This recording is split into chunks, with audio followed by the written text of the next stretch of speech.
There's an old 2014 Lian Foundation study that says that 77% of Singaporeans want to pass away at home. And looking at your hands up, it's about there. But actually the data have changed.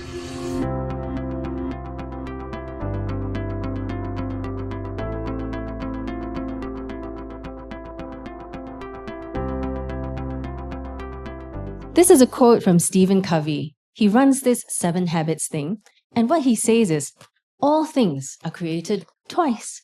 First mentally, then physically. So the key to creating what you want for yourself is to begin with the end in mind. Hi, I'm Lillian. I work in a hospice, Dover Park Hospice. We're in Novena, not Dover Road, and we've been partners with 𝗛𝗔𝗂𝗁𝗁 for 30 years or so. So I'm going to take you through a little bit of a vision and maybe a blueprint, but it's not going to be my idea today. It's going to be your idea, and let's see what is your desired result. Okay, you're going to need your handphone because everybody loves QR code. So there's going to be 1 or 2 of these that you can work with me on your own. Begin with the end in mind. Ready? Have you seen this graph before? It looks gray. It is a gray area. This is a graph that tells you how much you personally are going to end up spending on healthcare expenditure in your own life, right? So try and imagine yourself. What age are you on the graph? Where are you now? Yourself. Now you have to think about, what about your mom? What about your dad? Where are your grandparents now? Where on the line have they gotten to, right? And because we're going to talk a little bit about your idea, we're going to focus a little bit on how much money you're about to spend in the next decade of your life. And then we're going to get to where 𝗛𝗔𝗂𝗁𝗁 is going to make that last decade matter. Okay? So I need your help to imagine something. Before you have lunch, I'm not going to wake you up. I want you to take a little nap with me. Right? So imagine, wow, damn jialat. Today, Friday already, okay? TGIF. It's been a tough week, guys. And it's time to take a nap. You just want to leave me alone. I've been on call. I've been working my butt off. Like what Nigel said, how much? 18,000 hours. Walao, you bro, man. Right? So, where do you want to knock down? Can I see if you're brave enough to raise your hand? Who's already tired on Friday? Okay, very good. Can I see a show of hands? Which one of you want to go home and sleep? Which one of you don't mind sleeping right here? Anybody want to sleep in a 5-star hotel or not? So those 3 options that I've given you, which have popped up here, but we will do this by old-fashioned way, are actually what we're asking our people to do when they consider what they want with the end in mind, right? There's an old 2014 Lian Foundation study that says that 77% of Singaporeans want to pass away at home. And looking at your hands up, it's about there. But actually the data have changed. From what we are working on a project with 𝗛𝗔𝗂𝗁𝗁 on, what we're discovering is it's closer to 60-something%. Why? You heard this just now when Eugene spoke. There are more single elderly living at home.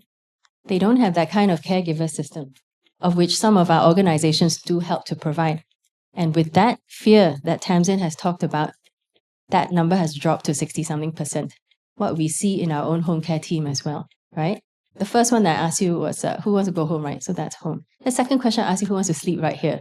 Some of you don't actually mind. Wherever it is that you happen to be, that's comfortable enough, safe enough, you have friends around you, you can sleep there. And the third one is actually coming up. Have you heard of Allium and some of the work that they're doing as well? Not here, but also in Malaysia and so on, where people are actually finding different solutions, where people can actually comfortably retire to, relax with friends, go and zook out in the canteen and so on, right? As you drift off, you're mentally checking off everything. The whole week, very busy, right? So, what's on your mind? Just think of what's on your mind. Who was thinking about work? Okay, not bad. Who was thinking about family? Who wasn't thinking about anything? Who was thinking about their weekend ahead after you take a nap. A few are, right? So you're going to see something representative like this as well, where people do have different concerns, right? So the idea actually is, as you are about to rest, there may be some things that are still on your mind that you want to take care of. Some is family, some is work, some is planning whatever future you're going to see for yourself, right? And some is just whatever, right?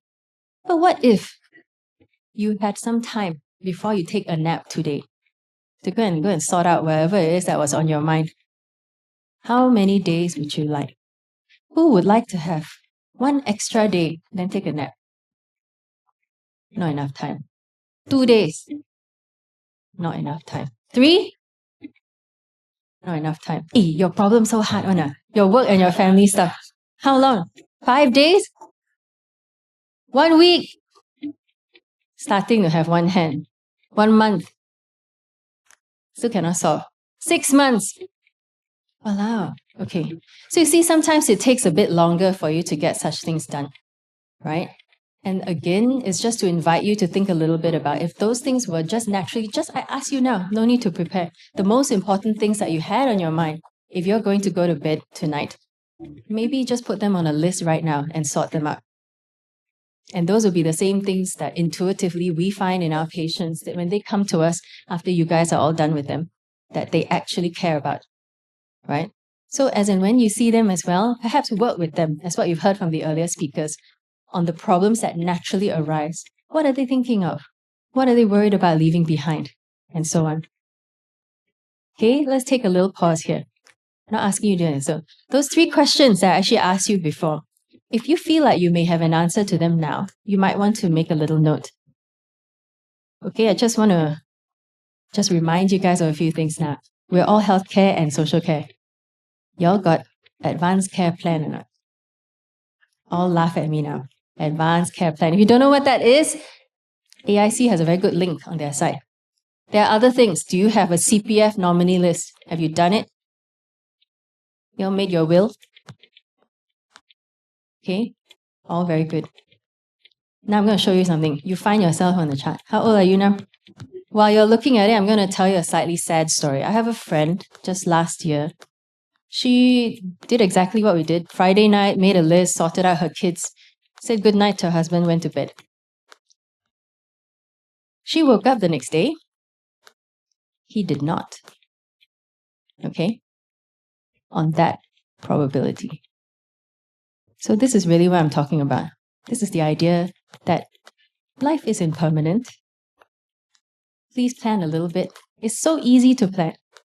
Just think about, where are you comfortable really going to sleep, right? But while you're asleep, who's looking after the house? Someone going to burn it down? What's on your mind? If you're already thinking of why, just that exercise, the first thing you thought of, or the priorities you have. What is it that are those big chunks in that space that you want to sort out? What do you want? Some people thinking of the weekend, right? What is the future? You sleep already. Maybe you don't wake up. So what is in the future? What's to Saturday? What's Sunday, right? For your family. And what legacy do you want to leave behind? And to do it deliberately. And then how much time? You told me 6 months is not enough, right? Just to sort out your 1 week or Friday, right? What happens when you need to sort out the last 10 years of your life, right? Give yourself some space and grace to be able to do this. And start with the end in mind and plan backwards. You're all very good at planning, right? We're all very good at planning, right? Okay. This stuff, luckily someone is very good at graphics. I didn't draw this myself. I just pulled it from somewhere. You can see the source below. Okay? And we are actually still going to age. So this is not a tsunami, it's a climate change. The world has become old, right? And it's a natural end. When we older, what happens, right? I'm also going to show you some insurance data because there's something about what we spend on healthcare as well in relation to what I'm saying. So in addition to the ACP and the will and the CPF nomination, please consider whether you have enough insurance or that your family members have the correct type of insurance that you're actually able to manage what you need for the last 10 years of your life and beyond. Okay? Also critical illness. This is claims data. So actually what it indirectly tells us is when people are starting to go and see doctor and have things done, right? We see in my home care team, and as well as our inpatients, about 50-50, cancers and chronic diseases mostly, right? Which is about the spread that's happening. So even as people work on cures and so on and so forth, if you're looking for your age group, mentally please work backwards. The end in mind here is when you're going to need the money and you're going to need your community, you guys, to support one another. And you're going to need to activate the families of the people in your AACs and so on. And then when they're done, refer to me. Most people come to us with 4 things in mind. Only 4. This one also very easy. I make it very easy to remember. And these are ideas that you can build up on your list. They only usually humanly want to say 4 things. 1, thank you. 2, I love you. 3, I'm sorry. And the last one, goodbye. Right? So who's on your list as well for these 4 things? And have some ideas about how you might want to resolve them as you move forward. This is my last slide. It's a picture of what we call at Dover Park an honor walk. When a patient passes on in my ward, my staff will line the corridor as the patient is wheeled out by my nurses and the family follows the procession all the way down to the car that's waiting. And this is the last piece of respect that we can give to an entire life that we have celebrated and this big last adventure. QR code, this is the only one that could be saved, I guess, actually leads to our annual report that gives you some idea of what we do.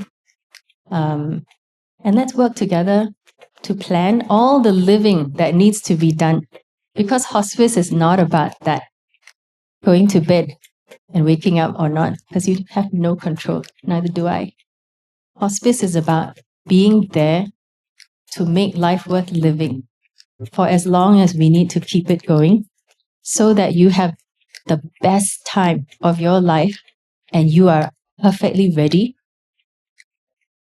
whenever that happens. Thank you very much for your time.